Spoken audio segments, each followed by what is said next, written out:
During the late 2000s, Ryan Howard was the most feared power hitter on the planet. He used his massive 6'4", 250-pound frame to annihilate baseballs on the route to becoming a 3-time All-Star, Rookie of the Year, and MVP winner, as well as a World Series champion. However, in the midst of his triumph, one day completely changed the outlook on his career, and took him from potential Hall of Famer to one of the worst players in baseball overnight. This is the story of Ryan Howard, the incredible success he found, and the tragic ending to his career. After being drafted by the Phillies in the 5th round of the 2001 draft, he started to turn heads with his elite power at the plate. In 2004, he managed 46 home runs between AA and AAA before getting the call up to the majors when the rosters expanded in September. This was his chance to display his power potential at the major league level, and over the course of his 19 games, he proved he was ready for baseball's biggest stage, hitting .282 with an .897 OPS. However, he didn't have a pathway into the major league squad because the Phillies' primary first baseman Jim Thome was tied for the 6th most home runs at 42 and had an OPS almost reaching 1,000. This meant Howard was forced to start the 2006 season in the minor leagues once again. This upset him, so prior to the 2005 campaign, he faxed a letter to the front office formally requesting a trade. It comes as no shock as he put up 48 total home runs the year prior and was blocked by Thome, who still had 4 years and over $50 million left on his contract. But Phillies general manager at the time, Ed Wade, mentioned that Howard still had 2 minor league options remaining, which meant it was only possible to let him continue to develop and go from there. So he reluctantly went back to AAA, where he continued to tear the seams off of baseballs, hoping to just get a chance. And fortunately for him, Thome had a tough 2005 season, missing extended periods of time twice due to a back and elbow injury,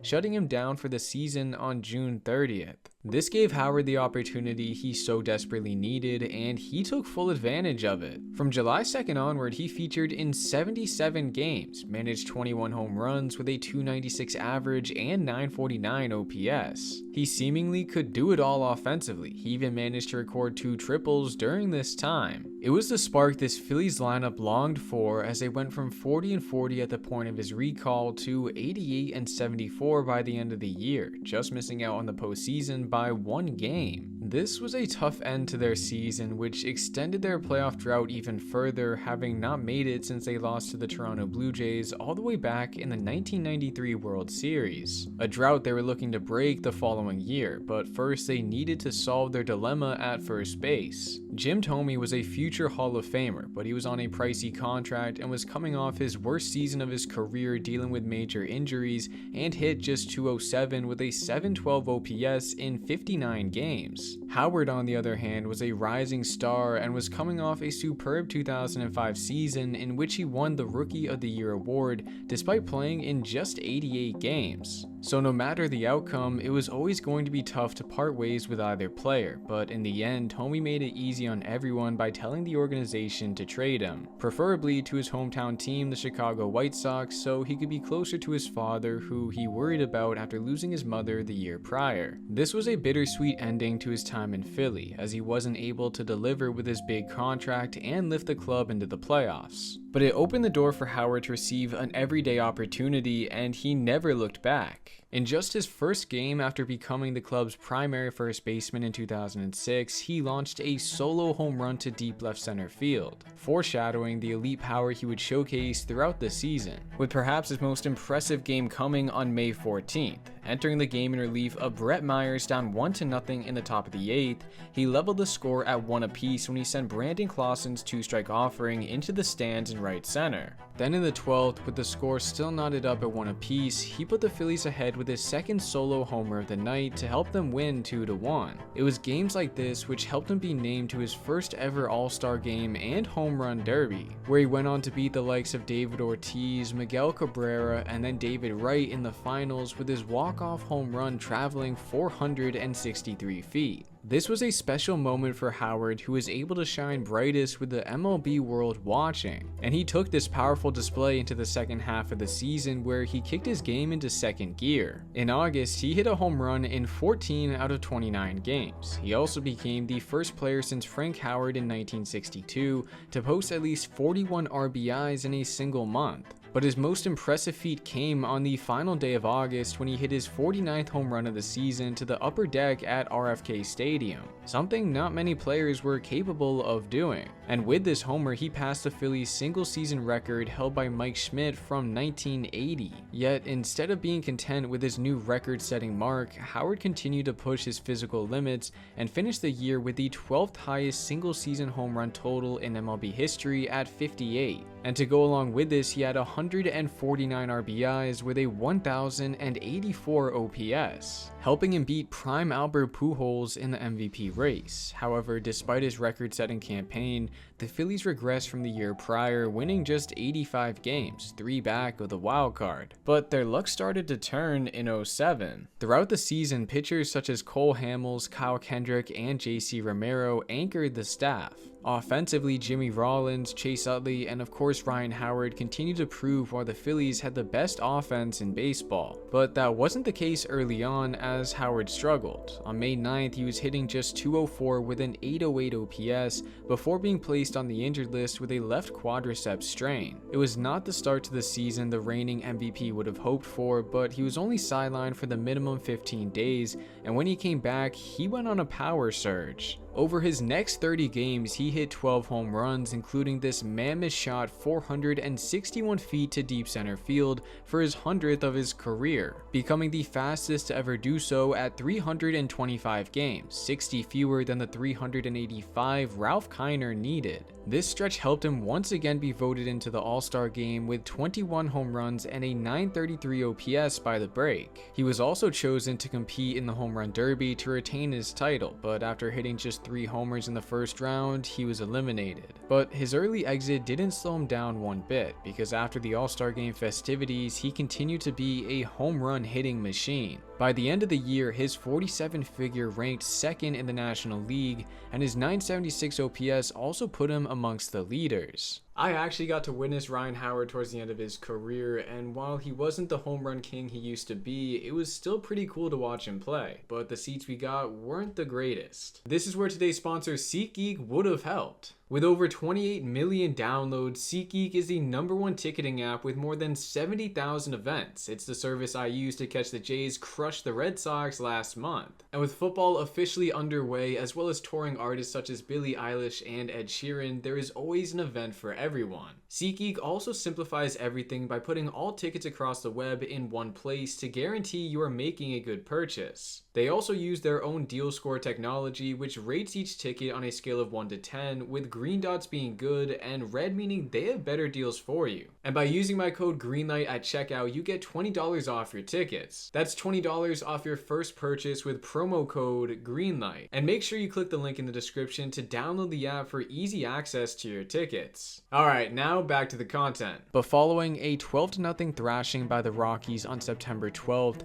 it seemed unlikely he would be able to guide the Phillies into the playoffs, now 7 games back of the division leaders, the New York Mets. This is when Howard kicked it up a notch, and over the next 16 games, he led the Phillies to a 12-4 record by hitting 8 homers and posting an over 1,200 OPS, tying their record with the Mets entering the final game of the season. Win the game and they would live to see another day, or lose and they'd have to put their fate in the hands of the Mets' opponents, the Florida Marlins. But Howard didn't want to give them that chance and took the game into his own hands. In the bottom of the 3rd inning, up just 1-0, he had the opportunity to blow the game wide open with the bases loaded, but with 2 outs, all pitcher Jason Bergman needed to do was retire Howard to get out of the inning. And on the 7th pitch of their hard-fought battle, Howard sent Bergman's 2-2 offering into right field for a 2 RBI single. Then in the 7th, with the score now 5-1 Phillies, he put the icing on the cake with his solo homer off Mike Bassick as added insurance to their much-needed win.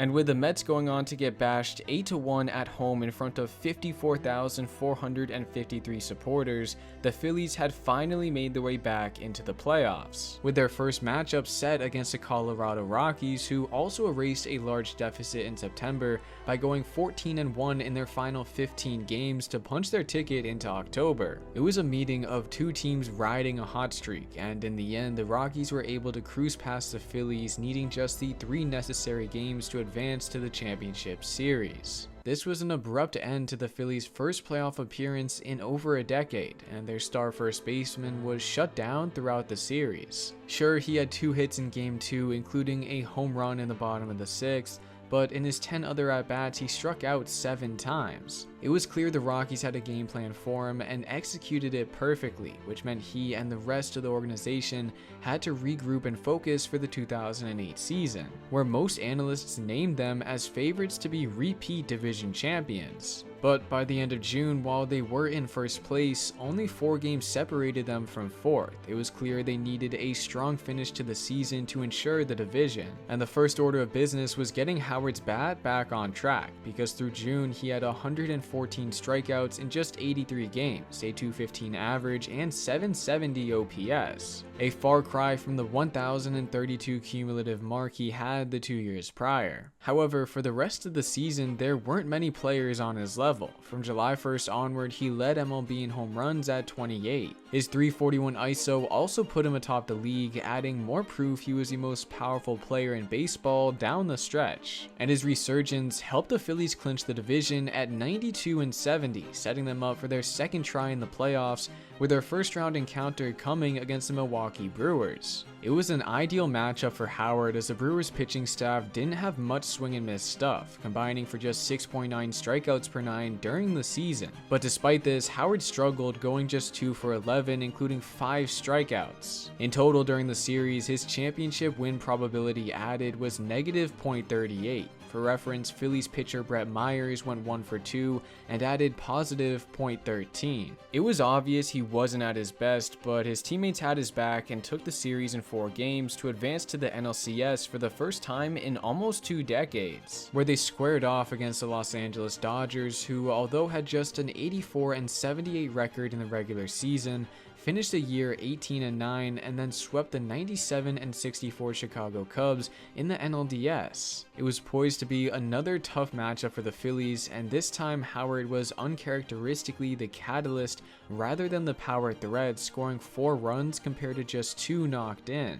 helping take the series in just 5 games to set them up against the Tampa Bay Rays in the Fall Classic. This was a historic World Series matchup. For one, the Tampa Bay Rays had suffered through 10 straight losing seasons to start their franchise, while the Phillies were in the midst of a 3-decade-long curse. Because in 1987, a skyscraper was built that exceeded the height of William Penn's statue atop Philadelphia City Hall, which for decades leading up to it used to be the highest anyone could build in the city, and after 1987, no major sports team in Philadelphia won a single trophy. But the Phillies had the chance to break the curse and jump to an early 2-1 series lead, meaning win Game 4 and they would be comfortably in the driver's seat, or lose and allow the Rays to even up the series at 2 apiece. Which makes it fitting that in this decisive game, Howard came in clutch with his best performance of the playoffs. In the bottom of the 4th, his 3-run homer extended their lead to 4 runs. Then in the 8th, he shut the door on the Rays with his second homer of the game to put them up 10-2,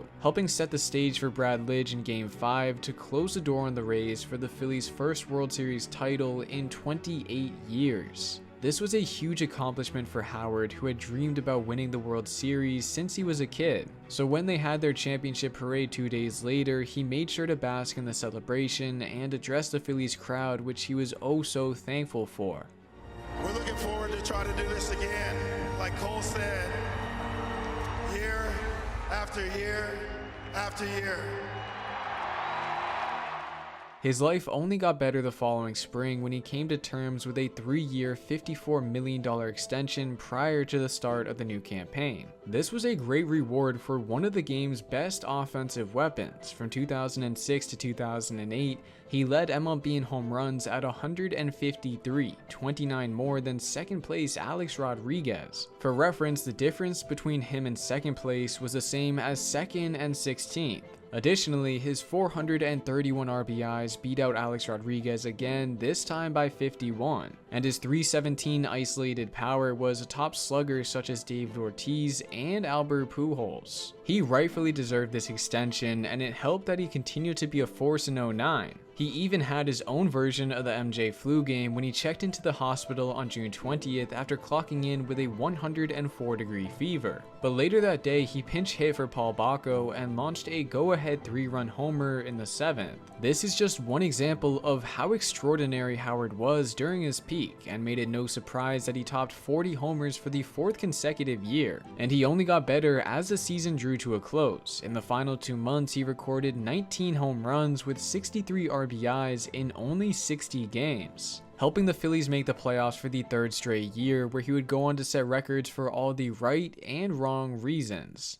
During the division series, he hit a clutch 2-run double off Rockies closer Houston Street to tie the game up at 4 apiece, and the next batter, Jason Worth, was able to drive in Howard for the winning run. Then, after his 2-run homer in their Game 4 matchup versus the Dodgers in the championship series, Howard made playoff history by becoming the first player since Lou Gehrig in 1932 to record an RBI in 8 straight playoff games. He was as hot as ever. That's why heading into the World Series, the Yankees knew the key to success was to limit his impact on the game, and they carried out their plan perfectly. First off, they understood he had a difficult time facing left-handed pitching. For reference, during the regular season, he managed 39 of his 45 home runs and a 1,088 OPS against righties. But against lefties, his numbers dipped tremendously, including just a 207 average and an over 400-point decrease in OPS. So it definitely helped that 2 of the Yankees' 4 starters were lefties, and when they had to dig into their bullpen, they brought in southpaws Damaso Marte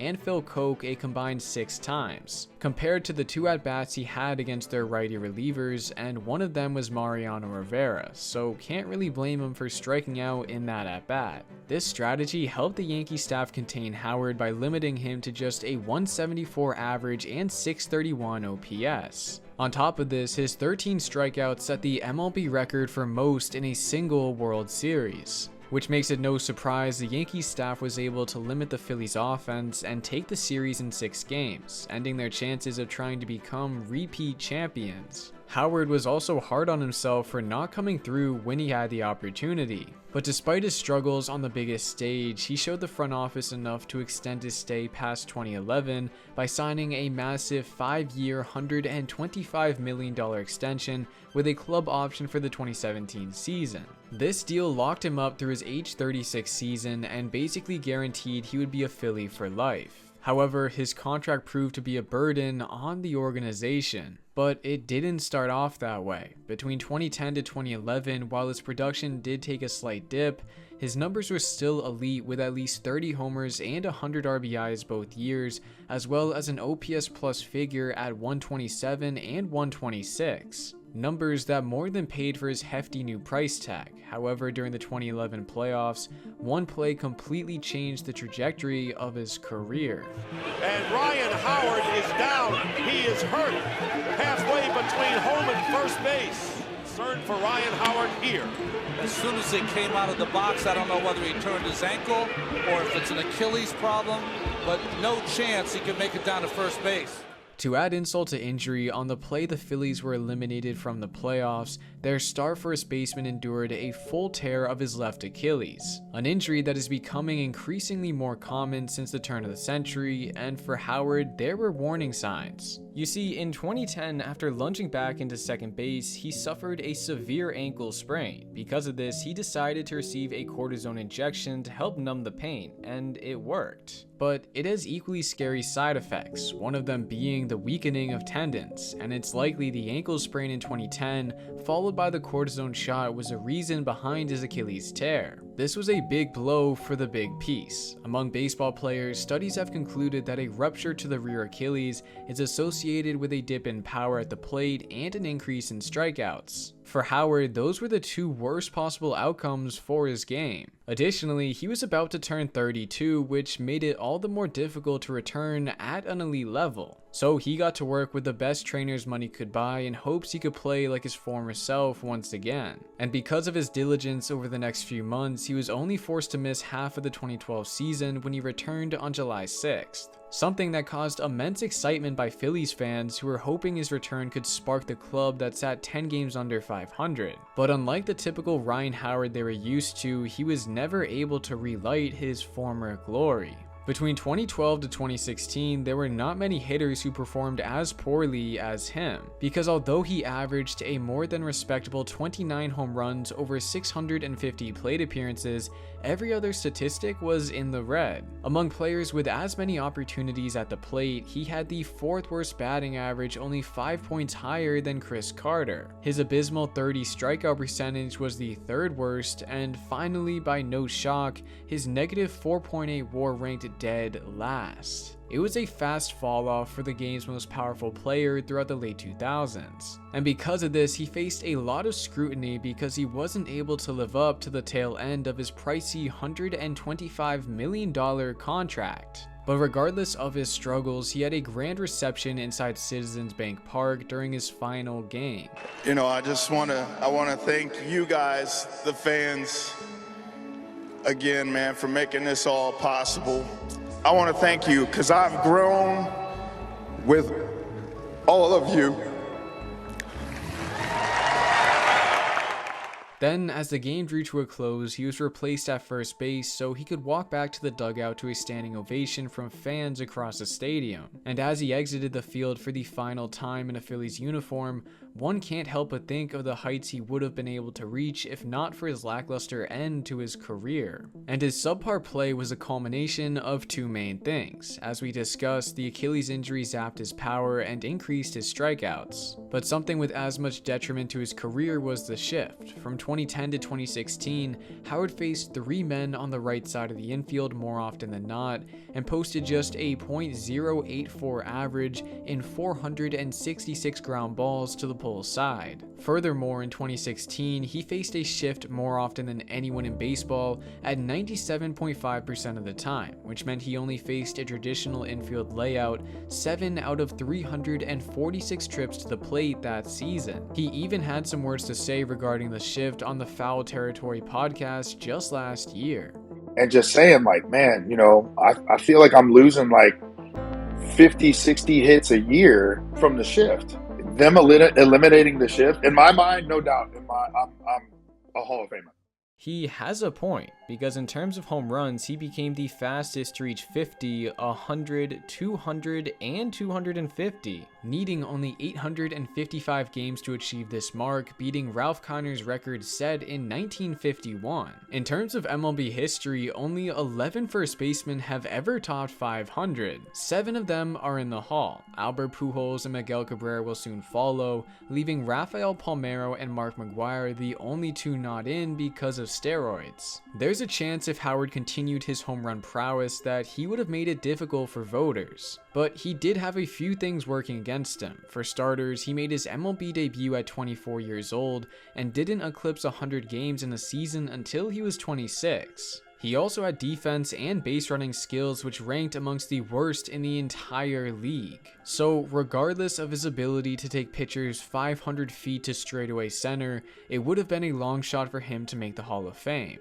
But regardless, he finished his career with impressive accolades. He won Rookie of the Year, MVP, the Home Run Derby, was a 2-time home run champ, and the most special of all, the 2008 World Series champion, something he and the city of Philadelphia will always share.